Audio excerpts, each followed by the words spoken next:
I just finished watching the America's Next Top Model docuseries on Netflix, and like most of you, I'm appalled at what Tyra had these girls do. And whenever I have a strong emotional reaction to something, my comedy senses start tingling. How can we use comedy and satire to highlight how problematic America's Next Top Model was? Satire is humor with a message.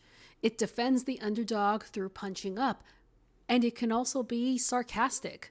So how do we make fun of what we heard in this docuseries without punching down at the girls who were victims of Tyra's antics? Everything starts with an observation. For example, Tyra avoiding accountability and only taking credit for the good stuff throughout this docuseries.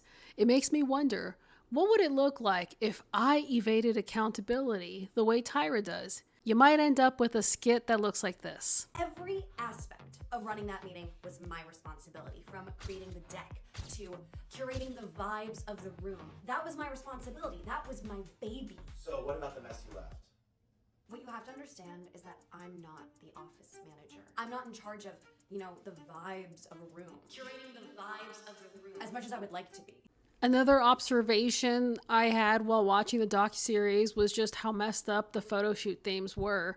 They're pretty outrageous by today's standards. This makes me ask, what if ANTM were set in 2026?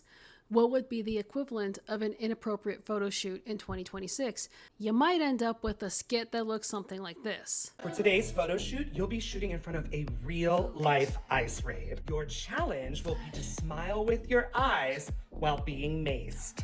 Please join me in welcoming today's guest creative director, James Charles. Today's shoot, we are going on location for a swimwear shoot on Epstein Island. Your opinions are the beginnings of a joke. What did you think of the docuseries? What was your reaction? And what kind of comedy did that inspire? Maybe you can take some inspo from the examples we looked at and show me your version of defending my bad behavior like Tyra, or your version of if ANTM took place today. Talk to me in the comments and follow for more comedy writing tips.